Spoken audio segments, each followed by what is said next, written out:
سلايس اوف لايف رانت 19 هنتكلم عن الكونتنت كريتور وانك تعرف تكتب كابشن. انا بقالي كام بوست بتكلم عن الديجيتال ماركتنج، بما ان يعني ده مجال شغلي بقالي فوق ال 16 17 سنه. الفيديو اللي فات شوفوه لو ما شفتوش، اتكلمت عن حته ان انت الاكونت مانجر مش خدمه عملاء. النهارده هتكلم عن الكونتنت كريتور، مش واحد بيكتب كابشنز. لو الكونتنت كريتور من الاخر دوره انه يكتب كابشنز وخلاص، يبقى دي شغلانه تنقرض حالا، مشوهم كلهم دلوقتي عشان في تشات جي بي تي. يعني زي ما بنقول لا تشات جي بي تي مش هيعمل كل حاجه، بس لو انت هتقلل من دورك ان انت بتاع كابشنز، لا خلاص تشات جي بي تي موجود. طيب كونتنت كريتور المفروض بيعمل ايه؟ كونتنت كريتور انت المفروض بتعمل حاجه اسمها كونتنت استراتيجي. دي بيبقى فيها بتبص على البراند بتاعتك، البرفورمانس الحالي بتاعها ايه، بتبدا تبص على الكومبيتيتورز، بتبدا تبص على الماركت نفسه، ايه انواع البوستس اللي بتجيب سكسس، ايه الحاجات اللي بتخلي الناس تكونفيرت، سواء تشتري، تعمل لايك، تعمل فولو، ايه الطريقه اللي بيكلموا الناس بيها، مش كلغه، مش فكره هنتكلم انجلش ولا هنتكلم عربي. طيب بعد ما تنقي ده هنتكلم فورمال ولا هنتكلم سيمي فورمال ولا هنهزر. تبدا تشوف ايه الهوك اللي بيشد انتباه الناس في الاندستري المعينه دي، عشان هو مش كله بينفع على كله.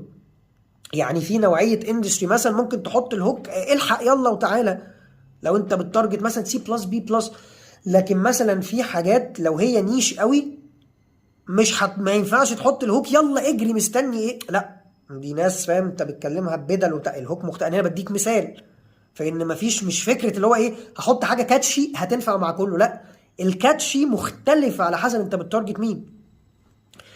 الريفرنس اللي انت بتديه للديزاينرز برضو حاجه بيبقوا فاهمينها، لا دي شغلانه الديزاينرز مش بتاعتي، لا انت الكونتنت في دماغك، انت اول واحد تخيلت الحاجه شكلها هيبقى عامل ازاي، فانت هتعرف تطلع الريفرنس صح. وبناء على برضو ان انت المفروض قاعد باصص للكومبيتيتورز، متابع الماركت، هتبدا تعرف ايه الديزاينز اللي هتجيب مع الناس، فهتبدا تريكومند ان لا انا عايز الديزاينز بالشكل ده عشان ده ماشي مع اللوك اند فيل بتاع الكامبين اللي انا عامله.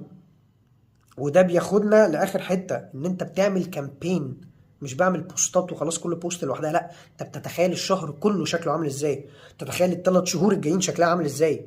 فلازم اصلا البلان بتاعتك يبقى فيه كونسبت ليها، فتقول انا هتكلم في الجزء المعين ده او الكونسبت ده، وهبدا اطلع منه بقى فروع، ده توبيك، دي تاني توبيك، دي تالت توبيك، دي رابع توبيك، دي خامس توبيك. دي بيبقى حاجه اسمها كونتنت بيلرز، وكل توبيك بتشوف هتبقى تحت ايه. التوبيك دي تنفع انجيجمنت، التوبيك دي هارد سيلز، التوبيك دي اويرنس. بس كده ده اللي انت لازم تعمله عشان ما تبقاش واحد بتاع كابشنز وخلاص.